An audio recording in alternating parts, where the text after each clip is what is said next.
Shalom, saudara-saudaraku yang dikasihi Tuhan. Kita bersyukur sore hari ini kita boleh memperingati Hari Raya Paskah, di mana Tuhan kita Yesus Kristus telah bangkit dari antara orang-orang mati.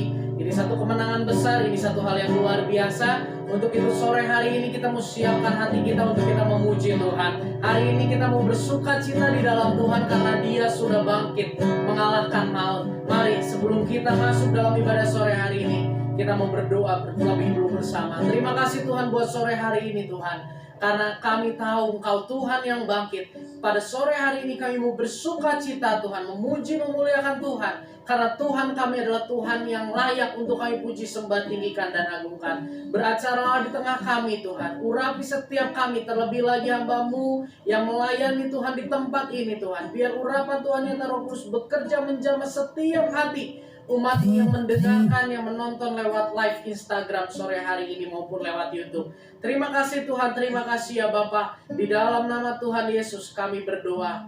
Amin. Puji Tuhan, pada sore hari ini kita mau bersuka cita dimanapun kita berada, apapun kondisi hati kita, marilah kita mau tetap bersuka cita bersama. Haleluya.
Dia Tuhan yang hidup. Ada sebuah pujian lama yang menyatakan, sebab Dia hidup pada hari esok. Kita nggak tahu apa yang akan terjadi di hari esok, tapi pastikan kita tahu bahwa Tuhan kita yang bersama dengan kita adalah Tuhan yang hidup. Terima kasih Tuhan, sebab Dia hidup. Ada hari esok, nyatakan dengan iman, sebab Dia hidup. Ku tak gentar, ku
hidup. Kubur kosong membuktikan Kau hidup. Dan Kau hidup, kami memiliki pengharapan di dalam-Mu Tuhan. Engkau Allah yang hidup, Engkau Allah yang berjalan bersama dengan kami sampai kapanpun Tuhan. Haleluya. Tuhan yang bersama kami, berjalan bersama kami.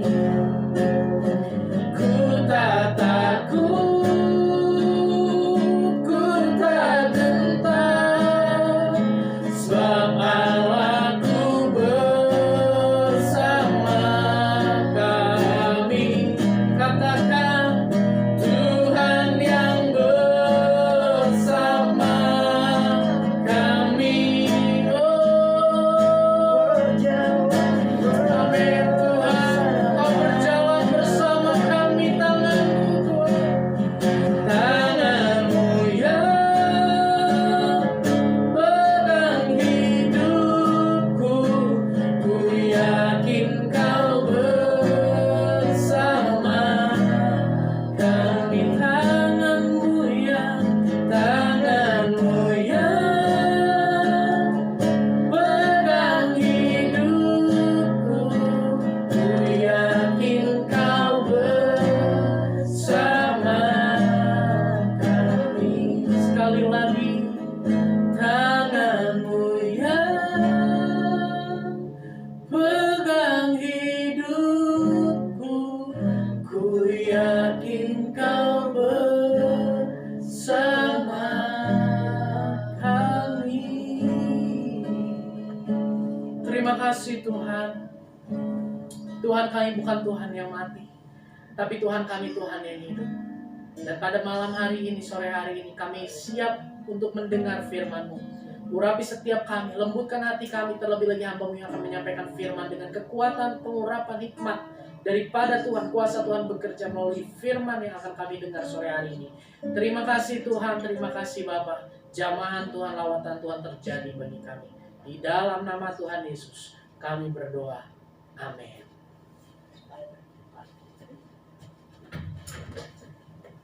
Ya, puji Tuhan, saudaraku yang terkasih di dalam Tuhan. Kita bertemu kembali sore hari ini dengan satu hal yang sangat menyukakan hati kita, karena Tuhan kita adalah Tuhan yang bangkit. Amin. Saya mau buka firman Tuhan pada sore hari ini dari dalam kitab Markus 16. Markus 16 ayat 1 sampai dengan ayat yang kedua. Demikian firman Tuhan. Setelah lewat hari Sabat, Maria Magdalena dan Maria ibu Yakobus serta Salome membeli rempah-rempah untuk pergi ke kubur dan meminyaki Yesus. Dan pagi-pagi benar pada hari pertama minggu itu, setelah matahari terbit, keluarlah mereka ke kubur. Di sini kita lihat ada 3 orang wanita yang pagi-pagi benar dia datang ke kubur Yesus. Saudaraku, ketahuilah, ketika Yesus disalib dan murid-murid berada saat itu, mereka berkumpul di satu tempat di dalam Yohanes 19 ayat 37. Di situ dikatakan murid-murid mengalami satu ketakutan yang luar biasa. Di dalam Yohanes 20 ayat 19 di situ pun ditulis murid-murid mengalami satu ketakutan yang luar biasa. Kenapa? Karena guru mereka pergi meninggalkan mereka. Karena pribadi yang dapat mereka andalkan sebelumnya itu mati dan mereka sudah tidak dapat lagi mengandalkan Yesus. Bagaikan ayam yang kehilangan induknya. Mereka tidak tahu kepada siapa mereka harus berseru. Mereka nggak tahu apa yang harus mereka lakukan untuk menghadapi situasi yang terjadi saat itu. Tapi di dalam kondisi yang demikian mengerikan, saudaraku sekalian, ada 3 orang wanita yang memberanikan diri datang ke kubur Yesus. Di dalam kondisi mereka sedang dihimpit, mereka sedang dikejar-kejar, mereka sedang menjadi buronan. Mereka berani datang ke kubur Yesus, dan di dalam kitab Matius dituliskan, saudaraku sekalian, bahwa kubur Yesus dijaga. Mereka tahu, murid-murid sangat tahu, 3 wanita ini sangat tahu bahwa kubur Yesus dijaga. Tapi 3 wanita ini tidak berhenti memberi yang terbaik bagi Yesus. Sekalipun nyawa mereka menjadi taruhannya, sekalipun mereka tahu resiko yang mereka akan hadapi, mungkin mereka akan ditangkap karena mereka adalah pengikut Yesus, dianggap sebagai pengajar sesat. Tapi saat itu ketakutan tidak bisa menahan mereka untuk datang ke kubur Yesus. Apa yang menjadi pendorong mereka yang sangat kuat, apa yang mendorong mereka dengan sangat kuat sehingga mereka berani melewati setiap tantangan yang ada? Jawabannya hanya satu, saudaraku sekalian, yaitu mereka mengasihi Tuhan lebih dari mereka mengasihi dirinya sendiri. Kasih Tuhan, kasih kepada Tuhan besar di dalam hati mereka, sehingga itu mendorong mereka untuk setia sama Tuhan. Sekalipun Tuhan sudah tidak dapat bertindak apa-apa lagi dalam pandangan manusia, tapi mereka tetap setia memberi yang terbaik buat Yesus, sekalipun Yesus sudah ada di dalam kubur. Ini yang harus memotivasi kita, saudaraku sekalian. Hari ini kita mengikuti Yesus, apa dasarnya? Kalau kita mengikuti Yesus dasarnya bukan kasih, maaf saya harus katakan, kita akan mundur ketika ada tekanan. Kita akan kecewa sama Tuhan ketika kita menghadapi pergumulan yang luar biasa di dalam kehidupan kita. Namun ketika kita mengikuti Yesus atas dasar kasih, saya percaya tidak ada satu hal pun yang dapat mengganggu kita, menahan kita untuk kita senantiasa memberi yang terbaik bagi Tuhan kita. Lewat kisah ini kita sama-sama belajar. Lewat kisah 3 wanita ini, mari di momen Paskah ini kembali kita koreksi hati kita. Kita evaluasi hati kita. Kita kembali untuk mengasihi Yesus lebih dari segalanya. Kita kembali mengiring Yesus atas dasar satu motivasi, yaitu kita mengasihi Dia. Tanpa kasih kepada Dia, kita akan menjadi lemah. Bahkan kita sangat mungkin kecewa kepada Tuhan ketika kondisi tidak sesuai dengan apa yang kita harapkan.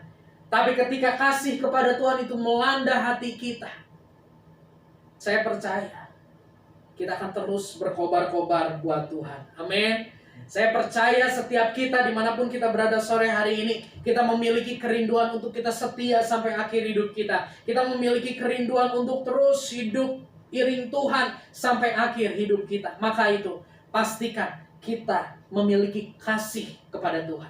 Saudaraku sekalian, saya mau kembali mengingatkan, karena kasih Yesus kepada Allah dan kepada manusia,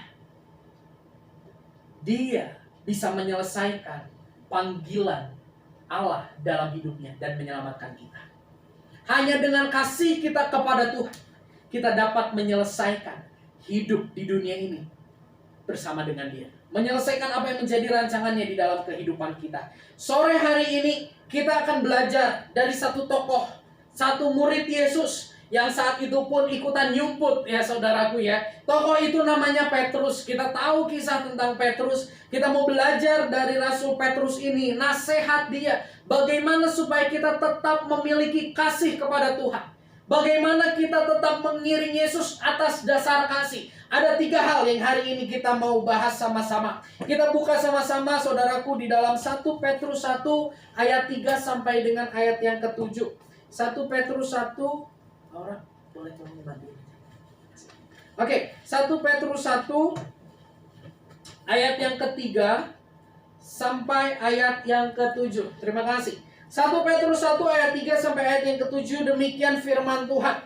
Terpujilah Allah dan Bapa Tuhan kita Yesus Kristus, yang karena rahmat-Nya yang besar telah melahirkan kita kembali oleh kebangkitan Yesus Kristus dari antara orang mati, kepada suatu hidup yang penuh pengharapan, untuk menerima suatu bagian yang tidak dapat binasa, yang tidak dapat cemar, dan yang tidak dapat layu, yang tersimpan di sorga bagi kamu, yaitu kamu yang dipelihara dalam kekuatan Allah, karena imanmu, sementara kamu menantikan keselamatan yang telah tersedia untuk dinyatakan pada zaman akhir. Bergembiralah akan hal itu, sekalipun sekarang ini kamu seketika harus berduka cita oleh berbagai-bagai pencobaan. Maksud semuanya itu ialah untuk membuktikan kemurnian imanmu yang jauh lebih tinggi nilainya daripada emas yang fana, dan diuji kemurniannya dengan api, sehingga kamu memperoleh puji-pujian dan kemuliaan dan kehormatan pada hari Kristus menyatakan dirinya.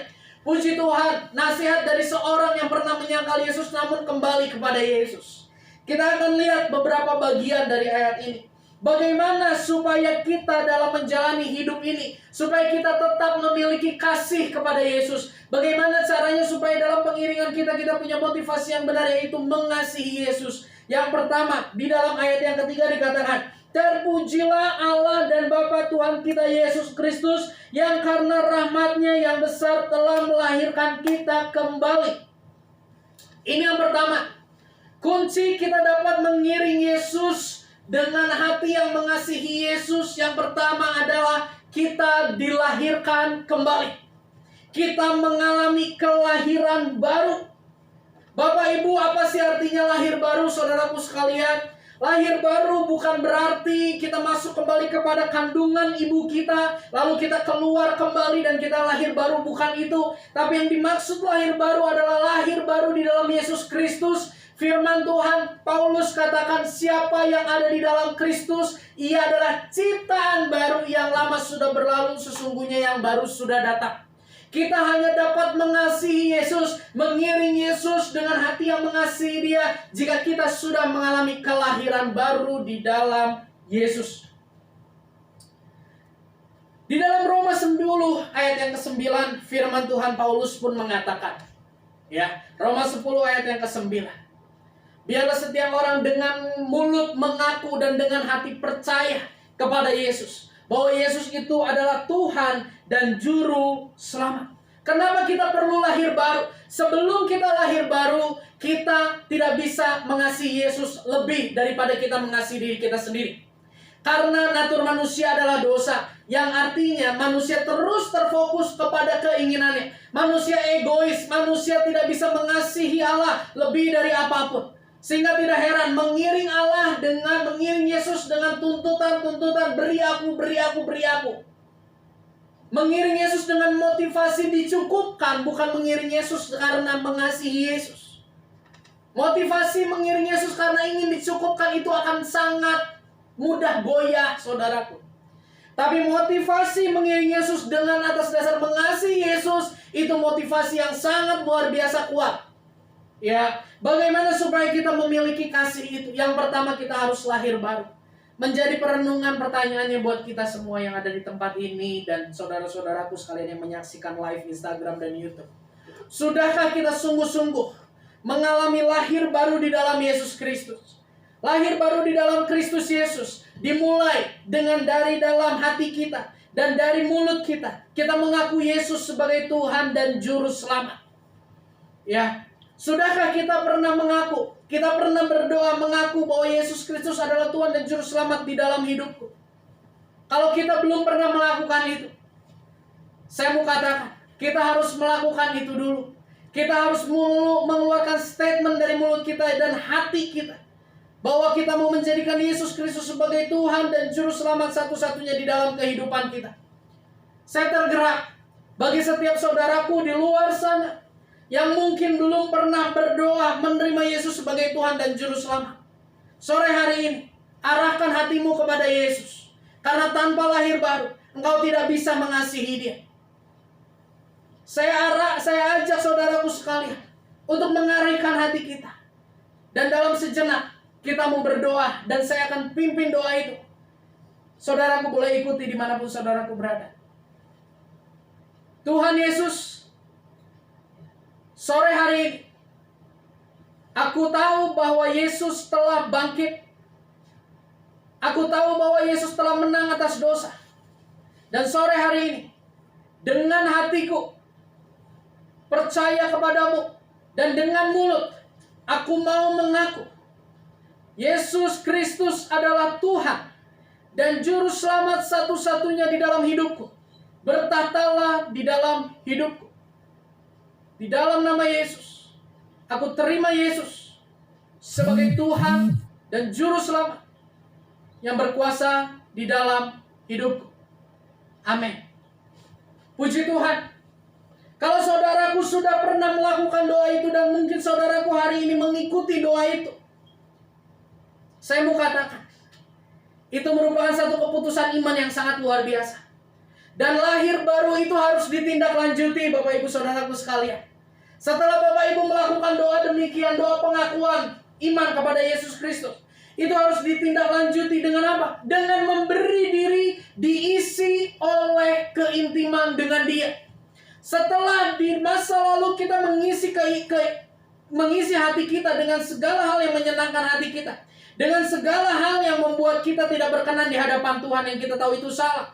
Tapi setelah kita berdoa terima Yesus sebagai Tuhan dan Juru Selamat, saya mendorong kita semua untuk mengisi hidup kita dengan keintiman dengan Dia. Melalui apa? Melalui kehidupan doa.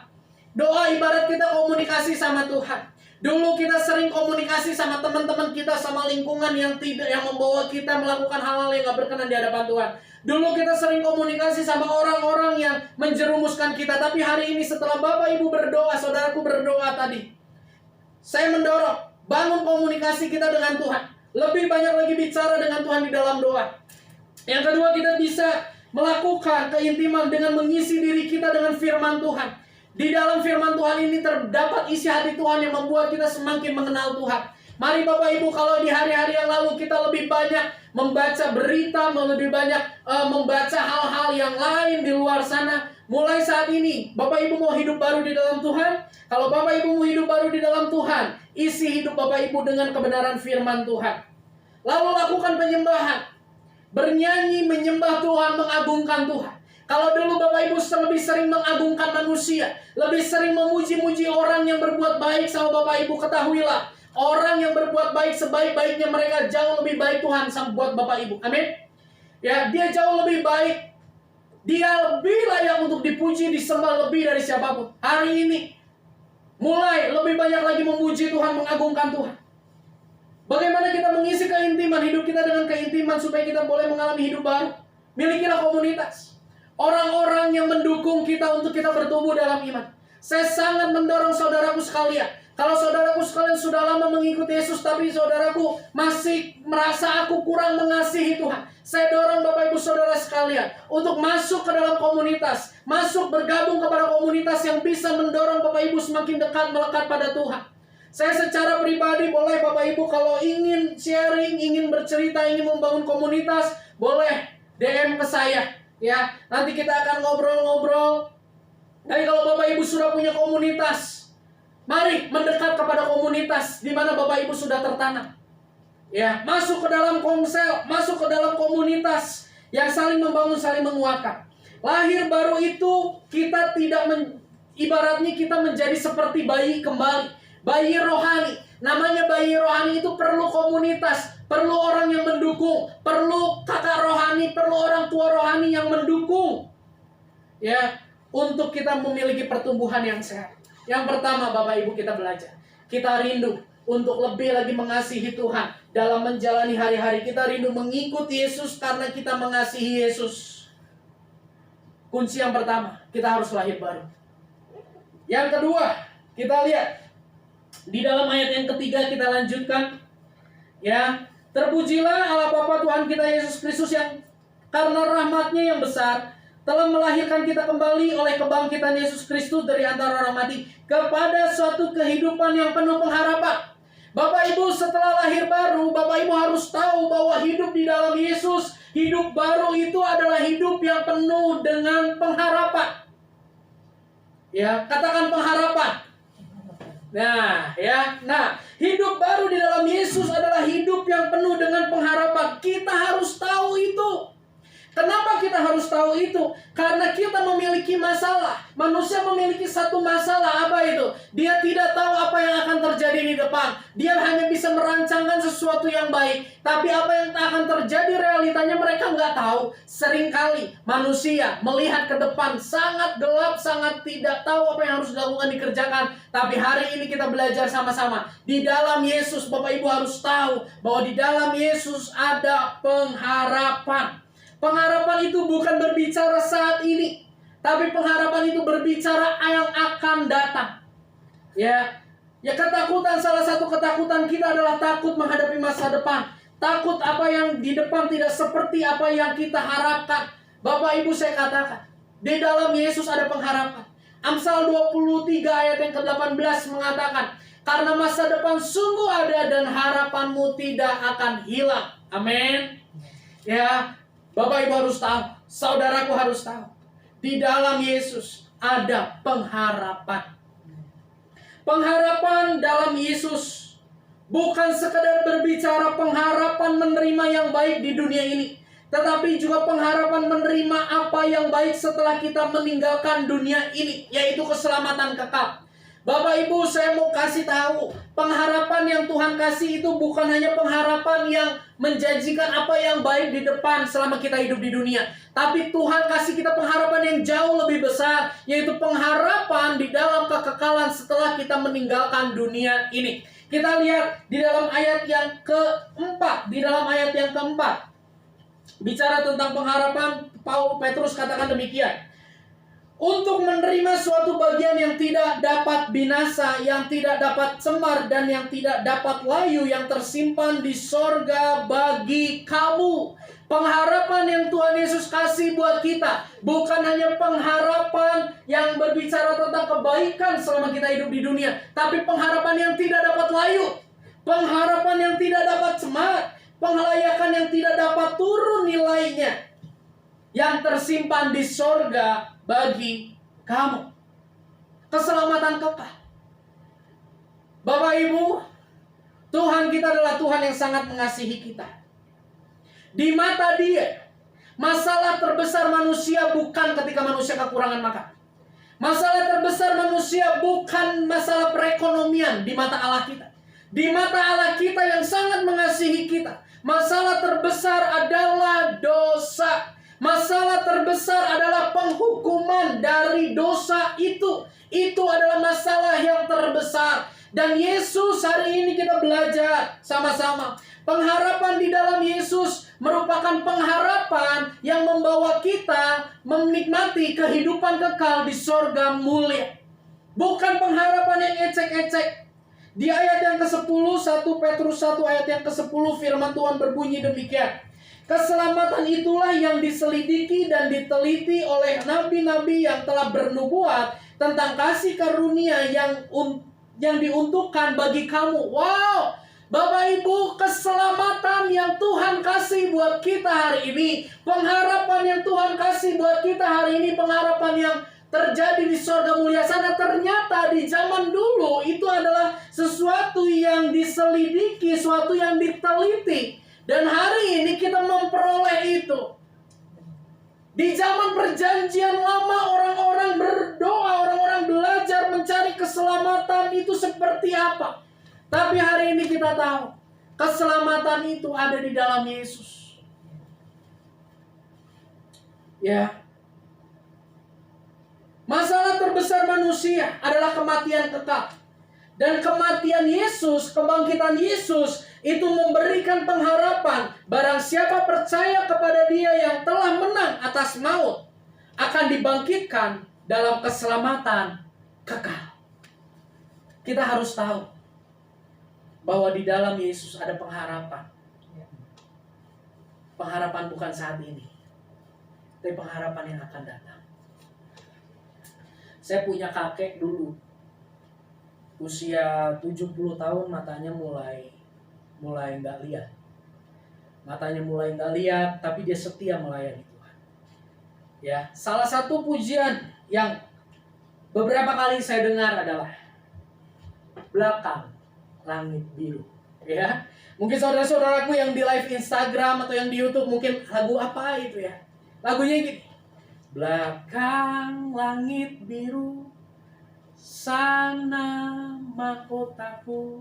Belakang langit biru, sana ku rindu. Kulihat cintanya, Yesus pelepasku. Belakang langit biru sana. Waktu saya mendengar itu, saya bingung. Nah, ya singkong teh nyanyi nukia. Aral meureun singkong teh geus hayang pae. Tapi hari ini saya mengerti kenapa engkau saya nyanyikan lagu itu. Karena itu adalah pengharapan yang mendatangkan sukacita di dalam hidupnya sekalipun dalam pergumulan. Itu lagu yang membangkitkan kasihnya kepada Tuhan. Ketika kakek saya mulai melihat, oh aku sudah melayani engkau tapi mataku kok jadi buta. Semakin lama semakin parah. Kenapa ya ini? Dia bisa kecewa, dia bisa mundur, tapi dia nyanyikan pujian itu yang membangkitkan, mengingatkan pengharapan dia bahwa di dalam Yesus itu ada mahkota di belakang langit biru.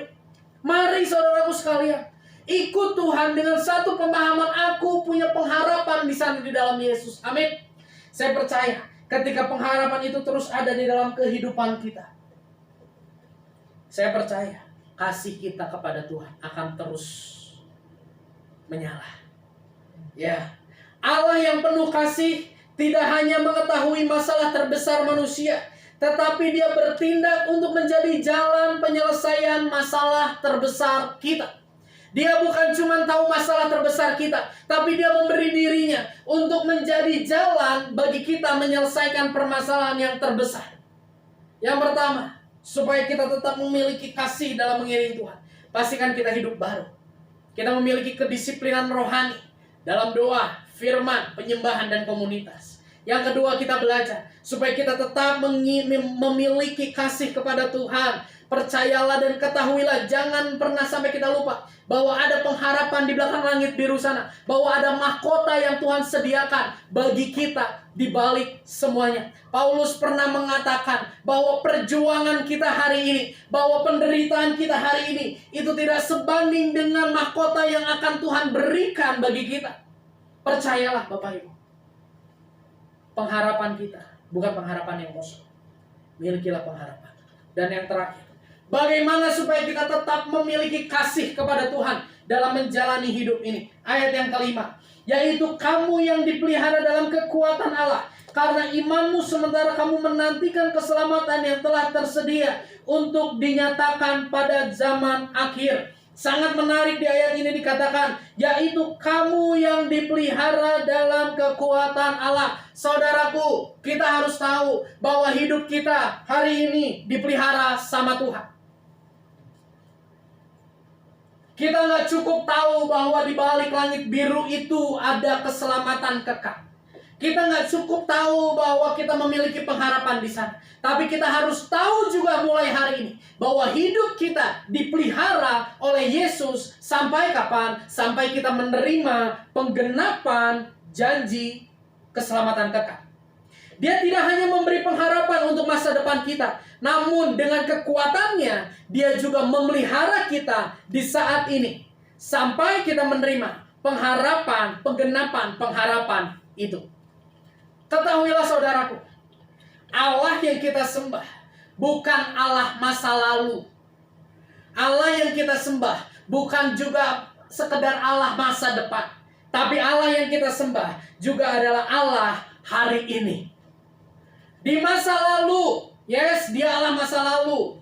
Di masa lalu Dia berkorban dan Dia bangkit. Itu masa lalu.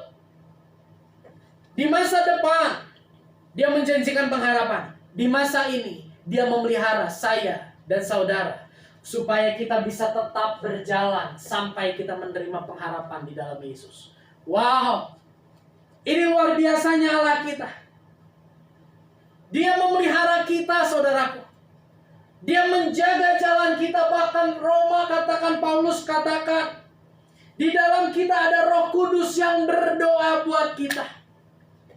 Ya, di dalam Lukas diceritakan bagaimana Yesus berdoa untuk Petrus supaya Petrus boleh bangkit kembali setelah ia terpuruk dan menjadi berkat. Saya mau katakan hari ini pun Yesus berdoa untuk saya dan saudaraku sekalian. Dia berdoa supaya apa? Supaya kita kuat. Dia pelihara kita. Pemeliharaannya itu mencakup yang pertama, Dia memelihara iman kita. Dia memelihara iman kita lewat apa? Lewat pribadi Roh Kudus. Di dalam kitab Yohanes dikatakan, jika Roh itu datang, Ia akan mengingatkan kamu akan segala hal yang Tuhan telah ajarkan kepada kamu. Roh Kudus itu bergerak di dalam hidup kita, menguatkan kita, meneguhkan kita, mengingatkan kita, membangkitkan kita yang sudah jatuh. Bahkan Yesus pun mendoakan. Roh Kudus pun mendoakan kita. Yang kedua, pemeliharaan Tuhan berbicara tentang apa lagi? Pemeliharaan Tuhan pun berbicara tentang Dia memelihara kehidupan kita. Dia memelihara kehidupan kita selama kita di dunia ini. Kebutuhan kita hidup. Untuk itu Yesus pernah katakan kan, jangan hendaklah kamu khawatir tentang apapun juga. Ya, akan apa yang kamu makan, akan apa yang kamu pakai. Jangan khawatir. Ya, sampai ada lagu sekolah minggu yang katakan, jangan kamu khawatir, burung di udara dia pelihara. Jangan kamu khawatir, bunga di padang dia hiasi. Jangan kamu khawatir, apa yang kau makan minum pakai. Jangan kamu khawatir, Bapa di sorga memelihara. Ya, aminnya kencang. Tapi biarlah itu boleh menjadi iman di dalam hidup kita. Jangan sekedar amin, tapi biarlah firman Tuhan yang kita dengar itu boleh membangkitkan iman kita, membangkitkan keyakinan kita bahwa Bapa di sorga memelihara kita. Dia pelihara iman kita, dia pelihara hidup kita. Yang jadi masalahnya ketika kita dalam pergumulan, tekanan, tantangan, setiakah kita dalam pemeliharaan Tuhan? Maka dari itu 1 Korintus 10 ayat 13 kita semua tahu ayat ini. Bahwa permasalahan pergumulan yang kamu hadapi itu tidak lebih dari kekuatanmu. Ya, dan di situ dikatakan di dalam Allah menyediakan jalan keluar bagimu. Ada masalah, ada pergumulan. Tuhan tahu. Yang menjadi permasalahannya adalah kita mau nggak tetap di jalannya Tuhan. Untuk kita dapat senantiasa mengasihi Tuhan. Lebih dari segalanya, kita harus tahu dan kita harus yakin, kita harus percaya 100% bahwa Dia memelihara kita. Hari ini kita ada, itu karena Dia memelihara kita. Bicara tentang pemeliharaan Tuhan, seringkali orang mengeluhkan, oh Tuhan katanya Tuhan pelihara saya, oh Tuhan katanya Tuhan mau berkati hidup saya. Seringkali kita mengeluh, bukan? Kita lihat bagian yang terakhir. Di ayat yang ke-6. 1 Petrus 1 ayat 6 sampai dengan ayat yang ke-7. Demikian firman Tuhan. Bergembiralah akan hal itu. Sekalipun sekarang ini kamu seketika harus berduka cita oleh berbagai pencobaan. Ayat 7. Maksud semuanya itu, maksud pencobaan itu ialah untuk membuktikan kemurnian imanmu yang jauh lebih tinggi nilainya daripada emas yang fana, yang diuji kemurniannya dengan api, sehingga kamu memperoleh puji-pujian dan kemuliaan dan kehormatan pada hari Yesus Kristus menyatakan dirinya. Wow. Ayat 6 sampai ayat yang ke-7. Ayat 5 mengatakan tentang Tuhan memelihara kita. Tapi di ayat yang ke-6 sampai ayat yang ke-7 ada satu hal yang luar biasa. Di sini dikatakan, berbahagialah, bergembiralah karena Tuhan pelihara kita. Tapi pemeliharaan Tuhan itu tidak menjamin kita 100% hidup tanpa pergumulan. Bahkan di ayat yang ke-6 dikatakan, berbahagialah sekalipun kamu di dalam pencobaan. Saudaraku, kita harus tahu dan jangan sampai salah mengerti tentang pemeliharaan Tuhan. Pemeliharaan Tuhan bukanlah sesuatu yang terus memanjakan hidup kita. Pemeliharaan Tuhan berbicara bagaimana Dia membentuk hidup kita. Pemeliharaan Tuhan berbicara Dia membentuk kita, bukan sekedar memanjakan kita. Dia bentuk hidup kita lewat apa? Dia bentuk hidup kita lewat pencobaan, lewat pergumulan. Di ayat yang ke-7 dikatakan, maksud semuanya itu ialah untuk membuktikan kemurnian imanmu. Jadi ketika kita menghadapi pergumulan, hari ini kita tahu bahwa pergumulan itu bukan untuk menghancurkan hidup kita.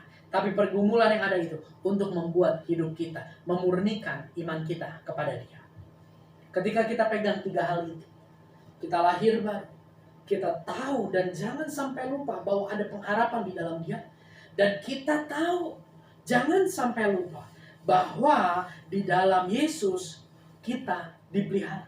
Ketika kita pegang 3 hal ini, kita pelihara 3 hal ini, supaya kita tidak menjadi lemah, kita jadi lupa 3 hal ini.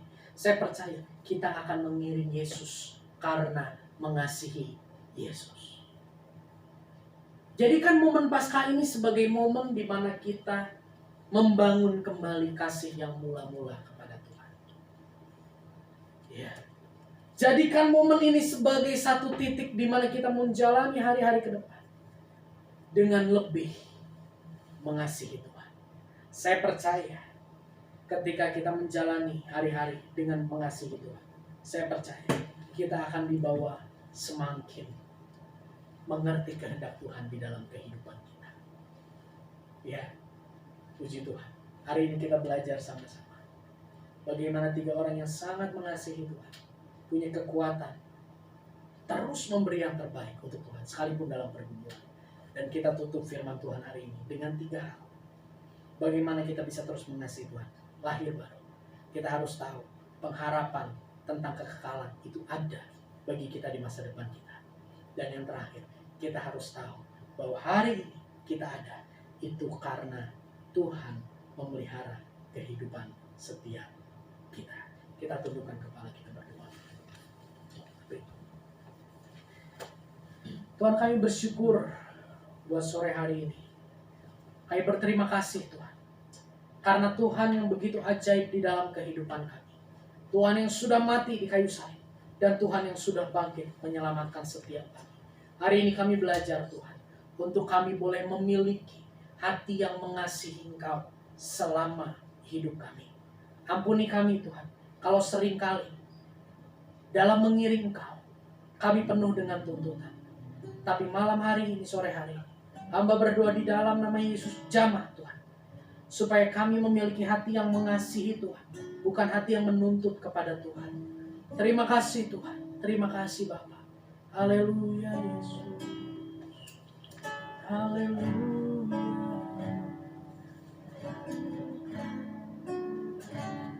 Selidiki aku, lihat hatiku, apakah ku sungguh mengasihimu, Yesus? Kau yang Maha Tahu dan menilai hidupku, tak ada yang tersembunyi bagi. Kita mau naikkan pujian ini. Telah kulihat kebaikan-Mu yang tak pernah habis di hidupku. Ku berjuang sampai akhirnya Kau dapati aku tetap. Selebih sungguh nyatakan, telah kulihat kebaikan-Mu yang tak pernah habis di hidupku. Amin Tuhan. Ku berjuang sampai akhirnya Kau dapati aku tetap setia. Sore hari ini Tuhan, hamba berdoa buat setiap umat-Mu yang mendengarkan live maupun YouTube sore hari ini. Hamba berdoa di dalam nama Tuhan Yesus, lahir baru itu menjadi bagian dalam hidup kami dan kami mengalaminya. Pengharapan kepada Engkau terus kami ingat dan terus membakar semangat kami sehingga kami tidak lemah. Dan bangkitkan iman kami, percaya kami bahwa Tuhan kami adalah Tuhan yang memelihara kami sampai kami menerima penggenapan janji Tuhan mengenai kehidupan kekal yang Tuhan telah janjikan bagi kami di sorga mulia. Hamba-Mu berhenti berbicara, tapi Roh Kudus terus mengingatkan kami, meteraikan firman-Mu dalam kehidupan setiap kami. Di dalam nama Tuhan Yesus, Roh Kudus bekerja terus dalam hidup kami. Bawa kami semakin hari semakin mengasihi Tuhan. Berdoa buat Indonesia, pulihkan Indonesia. Buat setiap tim medis, berikan hikmat untuk menangani kondisi ini. Para pemimpin kami, tim medis, Tuhan berikan kesehatan, kekuatan, damai, sejahtera untuk menangani kondisi ini. Biarlah Tuhan hati mereka penuh dengan ucapan syukur. Kami berdoa turunlah damai sejahtera buat Indonesia di tengah tantangan himpitan yang begitu luar biasa terjadi Tuhan. Kami berdoa di dalam nama Yesus, Tuhan yang pegang kendali. Patahkan setiap oknum-oknum yang ingin memecah belah, menghancurkan, bikin kekacauan di dalam nama Yesus. Kami berdoa buat setiap kami yang bergabung sore hari ini Tuhan. Berkati Tuhan apa yang jadi pergumulan kami, apa yang menjadi ketakutan, kegelisahan kami. Kami berdoa di dalam nama Yesus, itu dicabut, digantikan dengan damai sejahtera, pengharapan yang baru di dalam Tuhan. Mari saudaraku sekalian, kita tadahkan tangan. Kita mau terima berkat daripada Allah Bapa. Terimalah berkat daripada Allah Bapa, cinta kasih daripada Tuhan Yesus Kristus, persekutuan dengan Roh Kudus, hati yang mengasihi Tuhan, hati yang rindu dekat dengan Tuhan, hati yang rindu melekat dan menyenangkan Tuhan, hati yang rela melakukan firman Tuhan, ada saat ini sampai selama-lamanya di dalam kehidupan setiap kami. Memberkati sekolah, perkuliahan, pekerjaan, keuangan, kerohanian terlebih lagi Tuhan. Dan juga kesehatan keluarga, hubungan kami. Semua yang Tuhan percayakan pada kami. Buat kami mengelolanya dengan mengandalkan Tuhan. Sehingga kami boleh memperoleh yang terbaik. Hanya bagi Bapa, kemuliaan Bapa di sorga. Terima kasih Tuhan, terima kasih Bapa. Di dalam nama Tuhan Yesus, kami berdoa. Amin. Puji Tuhan, terima kasih. Selamat Paskah. Tuhan Yesus memberkati kita semua.